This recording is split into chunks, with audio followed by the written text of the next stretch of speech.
Well, this Valentine's, we get to take note of a few things that are quite intriguing and fast forward. It is the future that we are in, e-mobility. And so we are glad that you're still with us here on Valentine's edition of Morning at NTV. I am Priscilla Regina Neloga. And our take note this morning is going to be focusing on revolutionizing the e-mobility investment, especially for us here in Uganda. Now, on this day, it's a very important conversation because some of you are buying cars for biz and buzz, yeah, so, and you're trying to look around for which is the best option in the market, and some people have interested you in the hybrid options that are in the market. Those are vehicles that use both fuel as well as electricity in terms of functionality. And so of course they tell you the price and then you're like, hey, but you know, that's the future and that's where we are going.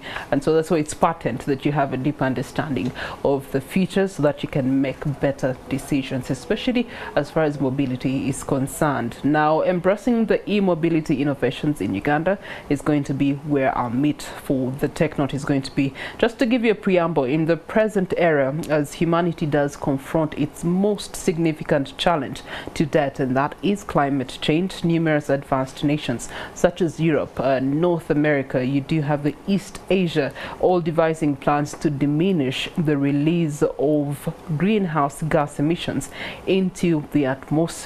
Now, among these tactics, a notable approach involves transitioning away from the traditional internal combustion engine automobiles to electric cars. And I know some of you have had that experience so far, recognizing for their e-conscious nature owing to their incapacity to generate pollutants. Now, e-mobility here for us in Uganda has also gained some traction from both the government and the private sector.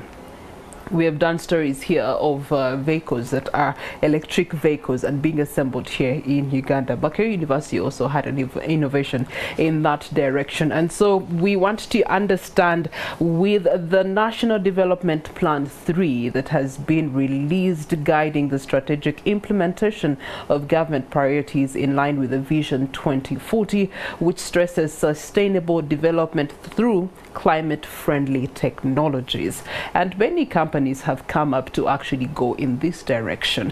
One of them is GOGO, and it's in this space, and they're going to help us understand more about the future of e-mobility and how it's cost-effective both to the climate but also to us, and of course enables us to thrive better in terms of socio-economic development as a country by and large. Now, to help me understand these dynamics a little bit better, I do have Janos Bissaso, who's the Chief Operations Officer with GOGO. Good morning to you. Good morning to you, Patricia. Happy Valentine's. Happy Valentine's Now, Day to you. let me tell you, when you take a girl out for the first time and then you call her another name, that's it. That's like, now you be operating in negative zeros. So it's Priscilla. Oh, just, Priscilla. Yeah. Excuse me, Priscilla. Okay, that's the first minus so if point this was a debt, you'd been on negative zero. I'd be telling my friends, he just called me Patricia. Anyway, that's jokes aside. Welcome to the program. Thank you so much. It's glad to have you. So let's talk about this growing demand for electric mobility in Uganda. It's offering some promising opportunities for us, and I know that it's a field that you're now an expert in. Could you give us more light in regards to the business that you're in and what opportunities it has brought to the market? Okay, thank you very much. So I think I'd start by saying the expertise I'm still very much collecting, but it's fair to say that the market has shown that it's ripe for electric mobility to be adopted. I would say not all applications suit mobility, maybe also to comment on your opening statement.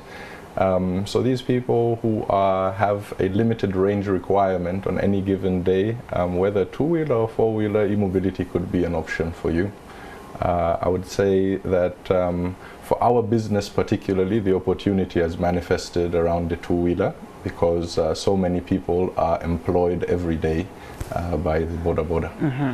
Okay, let's talk about the status appreciation for the two-wheeler e-mobility in Uganda. Of course, border borders are everywhere. Today, they're going to be really moving up and about, delivering here and there. And so many low-income earners have taken to that direction. However, their understanding of the e-part of mobility, how is that? Well, assessment. Okay, I would say the understanding is developing with the experience and the contact time with this new technology. So I try to use examples. We try to focus on keeping the bike, keeping the components of the vehicle as similar as possible, and only changing, let me say, the absolute necessities. So what used to be an engine is now electric motor and battery and so on. That already minimizes the number of questions that people might have for your product. The other sort of key thing for adoptants is, of course, to interact with the people and to collect their feedback when they use the product. And I would say we were in the product testing phase for the first 3 years of our company's life, if not 4. And that's literally what it took to gain acceptance and adoptance at the border stage, where somebody needs to earn their money with this asset. Okay, so let's talk about that feedback back and forth. What did you realize from, the people that would turn out to be potential clients? Well, the first and most obvious thing is how tight the margins were in the business, and can I say how much the individual depends upon that vehicle to stay affordable, whether it is in repairs, whether it is in consumption, name it. So I think it's the very reason that we see a very high, can I say, market share of only 1 or 2 types of motorcycle, because this is what allows this sort of cost optimal operation. I would say that is the major challenge that many of our clients are faced with. Okay, that's interesting. Let's talk about GOGO. What does GOGO do in this e-mobility industrialization? Well, great question. And what we try to focus on is sort of providing a network that is equivalent to the petrol stations that we have grown to be familiar with today. So we focus on the one hand on providing a network of batteries, whereby a client leaves an empty battery with us, takes a fully charged battery, and pays for the difference in energy that they have consumed. That's the one key arm of our business, the service provision of energy. The second key arm is the production of batteries in Uganda. And the third arm is the assembly of these electric motorcycles.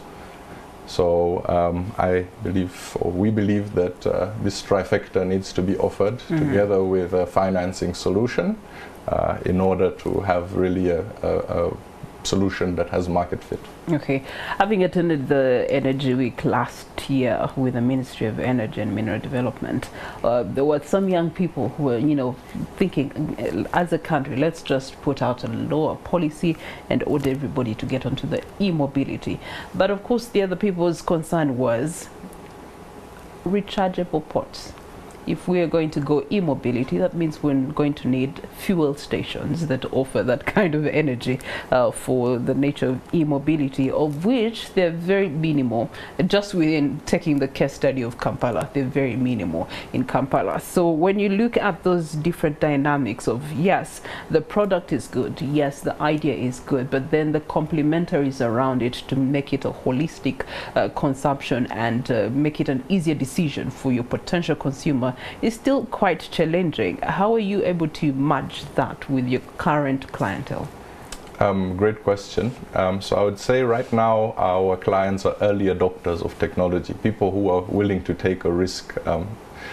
I would also say that there is a very real question around network development when it comes to sort of electric infrastructure. It's very true that at times you do first need to put the network out, right, in order for people to start using a service. Can't use a petrol car without a petrol station, same example. Now, I would be optimistic, because if we look at simply GOGO Electric's example, in 2023 end we had 3 charging stations in across Uganda, and end of 2024 okay, so we had 62. So within just 1 year, within just the last year to be specific, we grew to 60 stations from as little as 3. And our growth plans this year, at least in terms of production, are 10 times what we did last year, so about 10,000 units this year. And that suggests, of course, also that our station network will have to grow accordingly to serve our clients. Okay, all right. In Kampala, how many stations do you have, energy stations do you have? It would depend on where you define the limit of Kampala, greater metropolitan, but it's around 30. Yeah. Okay, so the 30 are servicing your 1,000 current clientele comfortably? 60 stations 60. Between Masaka and Busia, roughly, in terms of east to west, and from going north as far as Nakasongola. Okay, all right. So you know, when a product is doing well in the market, there's quick demand for it. And so have you realized that as GOGO, the quick demand from other borders wanting to transition to the e-mobility, the two-wheeler? Well, absolutely, because there are real savings here and people's livelihoods at stake. The pressure for us to scale our operation is quite high. So we always have a list of sort of clients who have made down payments, whom we are unable to serve based on our current rate of production. So we do face real challenges around the sort of component logistics to help us ensure that we manage our scaling targets, but we are definitely committed to overcoming any challenges that might come our way. Okay, so the reason why the world globally is going e-mobility is one, to combat the climate change challenges, and then of course the air pollution that has been created by the other things that we wanted, industrialization being one of them. And so over the time they've realized that we do have the fuels, but these fuels are actually polluting the air, and so in turn we are doing something good, but it's killing the environment around us and humanity by and far. And so how do these electric bikes actually, you know, combat these challenges? I'll just use simple examples, and I'll say that any regular boda 100cc in size, if ridden by a professional, is likely to produce around 2 tons of CO2 over the course of 1 year. So if you are no longer burning that petrol and that residual oil, then of course there is no CO2 production from the movement itself. So that means that there is less pollutants as a result of transport.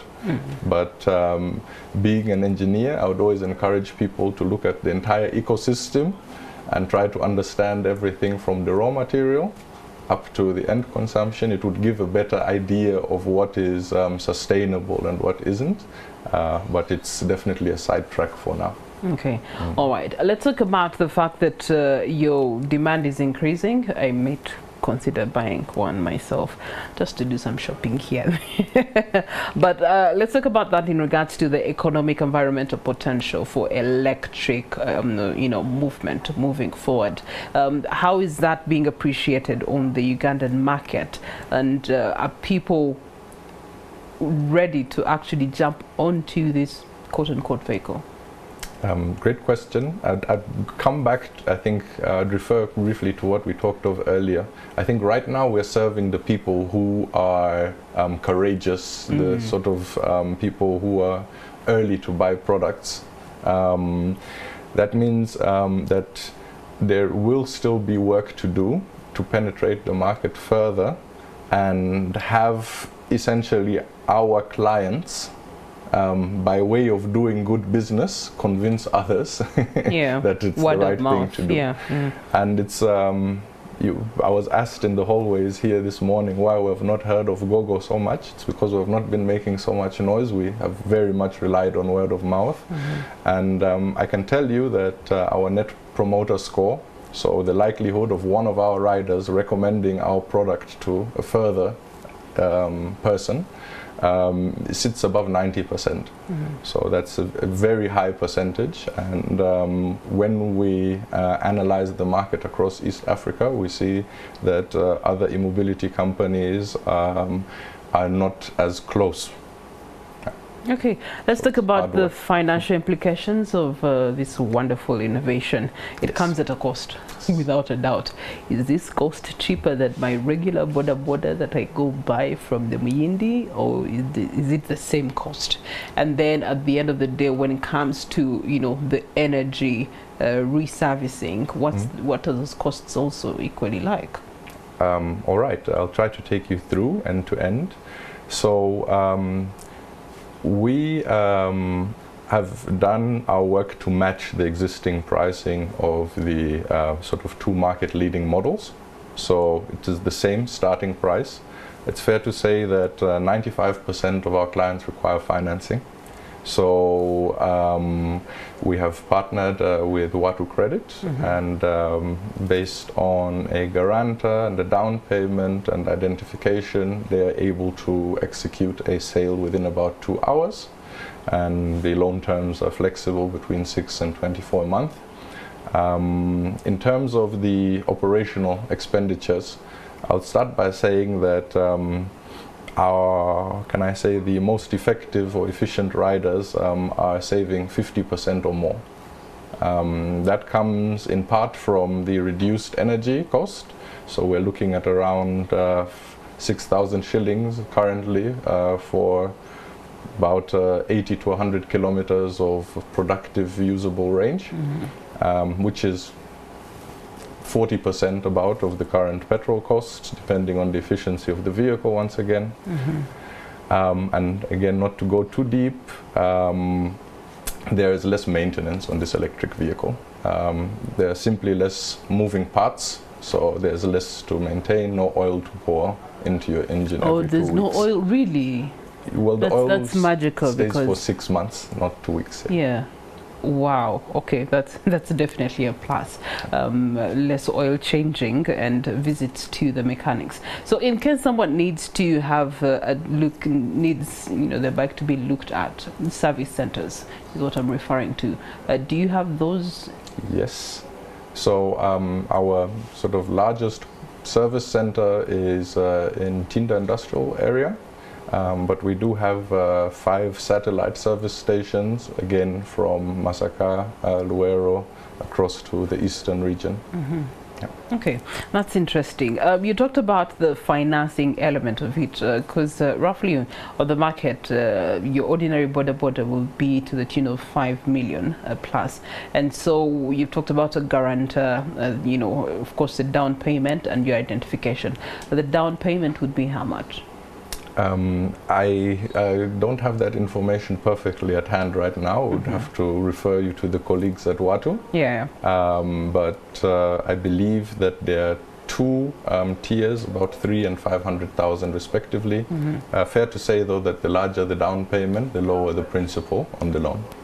Okay, that's interesting. Okay, let's talk about expansion. Now that you have gotten the baby out of the bag, you're definitely getting more clientele requesting for your product. However, the expansion, because now Ugandans have this thing of, oh, it's good, then you're going to have traffic for demand. How are you going to be managing that? So the number one key, let me say, is to make sure that we build enough motorcycles, batteries and stations. That's what we as GOGO Electric have in our hands. Because let me say, if clients wait for more than a week on a down payment without receiving a product, we are disappointing them. Okay. Yeah. All right. There's another thing about the time frame as far as trends are concerned. As far as government initiatives, the hope is that by 2040 we should be having an e-mobility at 100%. And so it begs the question, as GOGO, how are you going to trajectory be contributing to that? Okay, I love the vision of that question. We have set ourselves ambitious targets, and we would like to contribute in the 2- and 3-wheeler sector.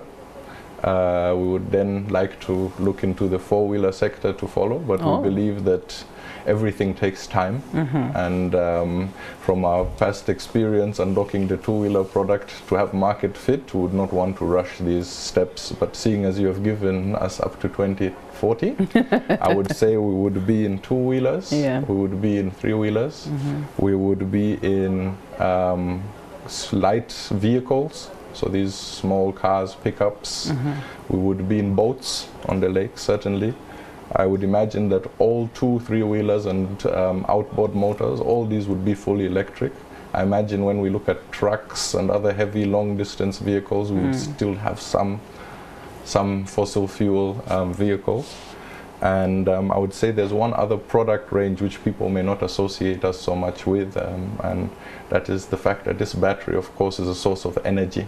Yes. So we have looked into the sort of need for a battery-powered generator in the past, and we can say that it's very high. So that is another product that you will be expecting to improve access to energy for Ugandans. Yeah. Okay, back to the 2-wheeler in regards to survival in this kind of environment that we have. How are they able to survive, especially in terms of batteries? You assemble, you do the batteries from here.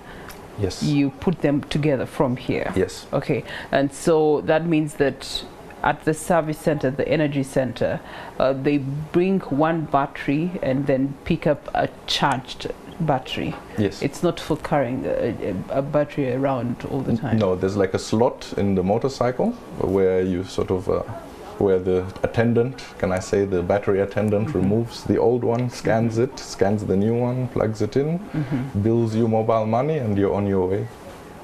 So it's okay. Yeah. All right, that's very interesting. And then in terms of government policies, there are government policies that are kind of failing you to be able to move at a faster pace as far as this innovation is concerned?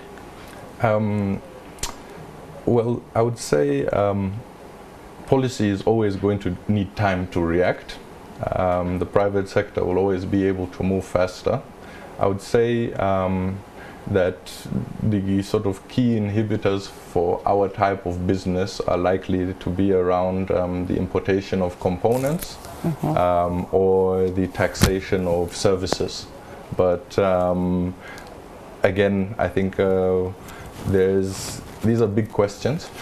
These are big questions. In terms of inability to work, I would say the only thing that has hindered us in the past is accessing our inputs, despite doing our best to declare them end to end. But no, otherwise I see no deal breakers here. Okay, what challenges have you faced while you're setting up this industry? Well, I would say the key challenge I'd want to talk about is building our human capacity. I believe that many companies that set up here don't believe in the capacity of our individuals, but I believe that many of them simply lack exposure. So, what am I saying? I believe that the key challenge here is in educating people to do the work that you require them to do. And not to say that these professionals do not exist in Uganda and therefore set the business up abroad or however else. I don't believe in that approach. I believe that the approach which is sustainable here is that of learning and development, and it is another area of our business that we have invested significant time into, and we are reaping the benefits of it today because we have a lot of sort of self-taught talent, and we have a lot of people interested in joining this type of environment. Okay, speaking of environments, let's talk about the tax environment. In regards to what you're doing, what are some of those tax regimes that are affecting your line of business? Certainly a value-added tax on rendering of services, and I think another sort of key tax to mention would be around the sort of raw material inputs, because there are, can I say, different definitions of raw material. Yeah. Yeah. Okay, that's very interesting. All right, so you do have potential clients on the market today, and what would be your word, you know, to entice them to come to GOGO and pick themselves an electric two-wheeler to be able to continue on making their money while saving at the same time to get some school fees, perhaps build their houses, and really just promote socio-economic development by and large? I think I would want to start by telling a story. I'd like to say that our first 100 clients already met outside of our knowledge and formed a savings group. Wow. And this to me was one of the biggest sort of pieces of evidence that if you give people an opportunity, they will try their best to use it. Of course there will be detractors, but majority will try to use it. So I would say to anybody, don't take it from me, interact with your colleagues who you're seeing on these electric vehicles and ask them for their own stories. If it seems plausible to you, please feel free to pay the colleagues at Watu Credit a visit and do your test ride or make a down payment. Okay, so how do people get in touch with GOGO? Where do they find you? How do they access your services? So our swap stations are, as I mentioned, all over the country, and there is a publicly accessible map that you can find on Google if you look for our swap stations. But I would say the key interaction point for any client or potential client is at a Watu sales outlet. In Kampala, the two major ones are found at Ndeba, at BMK House, and the other Sao Paulo Kagwa Road, opposite Office of Prime Minister. Okay, all right. Thank you so much, Janos, for your contribution to saving the environment and making sure that as a country we move forward to e-mobility. It is the future. We can't run away from it. I've had a fair share experience of sitting on that electric bike actually, and it was very like there was no sound coming from it, and it was quite disturbing first, and then I realized, oh yeah. So thank you so much for the great work that you are doing, and do keep it up. Of course, it's a Valentine's season, so that is something that you can actually buy someone. Doesn't have to be your lover, but we work with border guys on a daily basis, so you can encourage them to look to GOGO to be able to improve on their lifestyle. Cindy? Okay, all right. Priscilla, before we break off, yes, please. Please excuse my horrible memory. Oh yes, now you're fully forgiven. Well, thank you so much. Happy Valentine's Day to you. Thank you so much, Janos, and happy Valentine's Day to you too. Thank you very much. All right, well, I have received some love. I trust that you too, wherever it is, yours is on the way. But now we take a short bender. We're going to be returning shortly with more. Do stay with us.